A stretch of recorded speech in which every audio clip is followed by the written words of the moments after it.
ಮೂರನೇ ಗೆಲುವಿನ ನಂತರ ಮೊದಲ ಬಾರಿ ವಾರಣಾಸಿಗೆ ಪ್ರಧಾನಿ ಮೋದಿ ಭೇಟಿ, ರೈತರಿಗೆ 20,000 ಕೋಟಿ ರು ಬಿಡುಗಡೆ.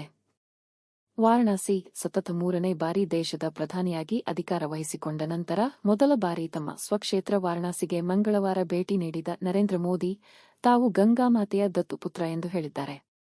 ಇಂದು ವಾರಣಾಸಿಯಲ್ಲಿ ನಡೆದ ಪಿಎಂ ಕಿಸಾನ್ ಸಮ್ಮಾನ್ ಸಮ್ಮೇಳನದಲ್ಲಿ ಪ್ರಧಾನಿ ಮೋದಿ ಅವರು ದೇಶಾದ್ಯಂತ ಒಟ್ಟು 9.26 ಕೋಟಿ ರೈತರಿಗೆ ಒಟ್ಟು 20,000 ಕೋಟಿ ರು ಹಣ ಬಿಡುಗಡೆ ಮಾಡಿದರು. ಬಳಿಕ ಮಾತನಾಡಿದ ಮೋದಿ, ವಾರಾಣಸಿಯ ಜನರು ನನ್ನನ್ನು ಮೂರನೇ ಬಾರಿಗೆ ಸಂಸದರಾಗಿ ಮಾತ್ರವಲ್ಲದೆ ದೇಶದ ಪ್ರಧಾನಿಯಾಗಿಯೂ ಆಯ್ಕೆ ಮಾಡಿದ್ದಾರೆ. ಈ ಬಾರಿಯ ಲೋಕಸಭಾ ಚುನಾವಣೆಯಲ್ಲಿ ಜನರು ನೀಡಿದ ಜನಾದೇಶವು ನಿಜವಾಗಿಯೂ ಅಭೂತಪೂರ್ವ ಮತ್ತು ಇತಿಹಾಸವನ್ನು ಸೃಷ್ಟಿಸಿದೆ ಎಂದರು.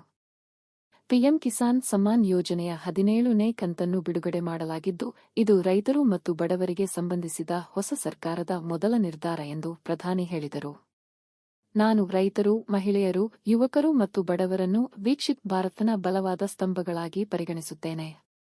ಬಾಬಾ ವಿಶ್ವನಾಥ್ ಮತ್ತು ಮಾ ಗಂಗಾ ಅವರ ಆಶೀರ್ವಾದ ಮತ್ತು ಕಾಶಿಯ ಜನರ ಅಪಾರ ಪ್ರೀತಿಯಿಂದ ನಾನು ದೇಶದ ಪ್ರಧಾನ ಸೇವಕ ಆಗುವ ಭಾಗ್ಯವನ್ನು ಪಡೆದಿದ್ದೇನೆ. ಮೂರನೇ ಬಾರಿ ಕಾಶಿಯ ಜನರು ತಮ್ಮ ಪ್ರತಿನಿಧಿಯಾಗಿ ನನ್ನನ್ನು ಆಯ್ಕೆ ಮಾಡುವ ಮೂಲಕ ಆಶೀರ್ವದಿಸಿದ್ದಾರೆ ಎಂದು ಹೇಳಿದರು.